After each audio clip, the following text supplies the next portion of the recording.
রামিসার DNA টেস্টের report হস্তান্তর। রামিসা হত্যা মামলা পরিচালনায় পাবলিক প্রসিকিউটর নিয়োগ। রামিসার হত্যাকারীর সর্বোচ্চ শাস্তি 1 মাসের মধ্যে নিশ্চিত হবে, প্রধানমন্ত্রী তারেক রহমান। এটাই এনসিপির মূল বসন্ত, দেখা হবে শিগগিরই। রাজধানীর পল্লবীতে ধর্ষণের পর গলা কেটে হত্যার শিকার শিশু রামিসার ডিএনএ রিপোর্ট তদন্ত কর্মকর্তার কাছে হস্তান্তর করেছে পুলিশের অপরাধ তদন্ত বিভাগ সিআইডি। শনিবার বিকেলে এ রিপোর্ট তদন্ত কর্মকর্তার কাছে হস্তান্তর করা হয়।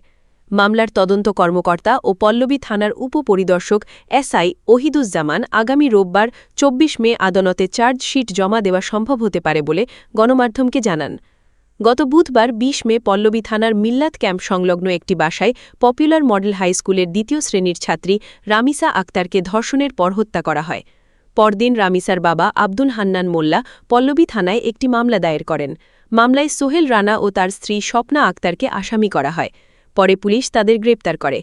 গত বুধবার ঢাকার মেট্রোপলিটন ম্যাজিস্ট্রেট আমিনুল ইসলাম জুনায়েদের আদালতে সোহেল নিজের দোষ স্বীকার করে আদালতে জবানবন্দি দেন। এও জানান, ঘটনার আগে তিনি ইয়াবা সেবন করেছিলেন। একই দিন ঢাকার মেট্রোপলিটন ম্যাজিস্ট্রেট মোহাম্মদ আশরাফুল হকের আদালত গ্রেপ্তার সোহেলের স্ত্রী স্বপ্না আক্তারকে কারাগারে পাঠানোর আদেশ দেন। রাজধানীর পল্লবীতে 7 বছরের শিশু রামিসার হত্যাকাণ্ডের ঘটনায় রাষ্ট্রপক্ষে মামলা পরিচালনায় আইনজীবী আজিজুর রহমান দুলুকে বিশেষ পাবলিক প্রসিকিউটর নিয়োগ দিয়েছে সরকার। শনিবার আইন, বিচার ও সংসদ বিষয়ক মন্ত্রণালয়ের আইন ও বিচার বিভাগ থেকে এ সংক্রান্ত আদেশ জারি করা হয়েছে। আইন ও বিচার বিভাগ শাখার ডেপুটি সলিসিটর জিপিপিপি মোহাম্মদ রফিকুল ইসলামের সই করা ওই আদেশে বলা হয়, the code of criminal procedure 1898-এর 492 অনুচ্ছেদের বিধান অনুযায়ী ঢাকা মহানগর শিশু সহিংসতা দমন ট্রাইব্যুনালে বিচারাধীন পল্লবী থানা মামলা নম্বর 35 ধারা নারী ও শিশু নির্যাতন দমন আইন 2000 এর 9(2) তৎসহ 201 প্যানেল করে রাষ্ট্রপক্ষে পরিচালনার জন্য অ্যাডভোকেট আজিজুর রহমান দুলুকে বিশেষ পাবলিক প্রসিকিউটর হিসেবে নিয়োগ দেওয়া হল। জনস্বার্থে এ আদেশ অবিলম্বে কার্যকর হবে। এদিকে শনিবার শিশু রামিসা ধর্ষণ ও হত্যাকাণ্ডের ঘটনায় ডিএনএ পরীক্ষা সম্পন্ন হয়েছে। ইতিমধ্যে তদন্তকারী কর্মকর্তার কাছে ডিএনএ রিপোর্ট হস্তান্তর করেছে পুলিশের অপরাধ তদন্ত বিভাগ সিআইডি। সিআইডির ঊর্ধ্বতন এক কর্মকর্তা ডিএনএ রিপোর্ট হস্তান্তরের বিষয়টি নিশ্চিত করেছেন। এর আগে বুধবার ঢাকার মেট্রোপলিটন ম্যাজিস্ট্রেট আমিনুল ইসলাম জুনায়েদের আদালতে শিশু রামিসা ধর্ষণ ও হত্যাকাণ্ডের দায় স্বীকার করে জবানবন্দি দেন প্রধান অভিযুক্ত সোহেল রানা। পরে তাকে কারাগারে পাঠানোর নির্দেশ দেন বিচারক।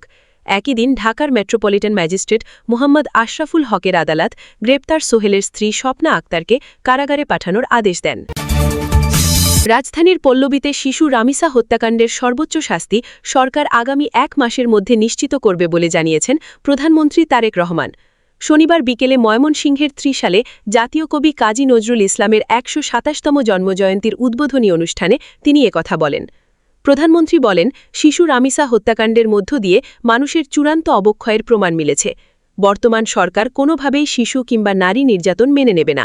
সেই সঙ্গে আগামী 1 মাসের মধ্যে সরকার শিশু রামিসার হত্যাকারীর সর্বোচ্চ শাস্তি নিশ্চিত করবে এবং সেই সর্বোচ্চ শাস্তি হল মৃত্যুদণ্ড, যাতে ভবিষ্যতে আর কেউ এইভাবে শিশু বা নারী নির্যাতন করার সাহস না পায়। তারেক রহমান বলেন, একটি নিরাপদ মানবিক রাষ্ট্র ও সমাজ প্রতিষ্ঠা করতে হলে অবশ্যই আমাদের আইনের শাসন প্রতিষ্ঠা করতে হবে, রাজনৈতিক সংস্কৃতির পরিবর্তন ঘটাতে হবে এবং একই সঙ্গে আমাদের জাতীয় জীবনে আবারও বাংলাদেশের আবহমান কালের ধর্মীয়, সামাজিক ও সাংস্কৃতিক মূল্যবোধ পুনর্জীবিত করতে হবে। জাতীয় ইতিহাসে কাজী নজরুল ইসলাম একটি অবিস্মরণীয় নাম উল্লেখ করে প্রধানমন্ত্রী বলেন, জাতীয় কবি কাজী নজরুল ইসলামের জীবন ও কর্ম বিশ্ব সাহিত্য দরবারে আরও বেশি ছড়িয়ে দেওয়া প্রয়োজন। তার জীবনবোধ ও জীবন দর্শনকে প্রজন্মের পর প্রজন্মে পৌঁছে দিতে হবে। এর অংশ হিসেবে জাতীয় কবির স্মৃতিবিজিত ত্রিশালকে নজরুল সিটি ঘোষণা করা যায় কিনা সংশ্লিষ্টদের সেই বিষয়টি বিবেচনার আহ্বান জানান প্রধানমন্ত্রী।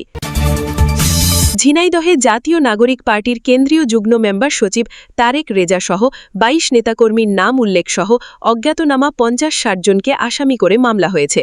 সামাজিক যোগাযোগ মাধ্যম ফেসবুকে এই সংক্রান্ত একটি কার্ড শেয়ার করেছেন এনসিপির দক্ষিণাঞ্চলের মুখ্য সংগঠক ও কুমিল্লা 4 আসনের মংশ সদস্য হাসনাত আবদুল্লাহ।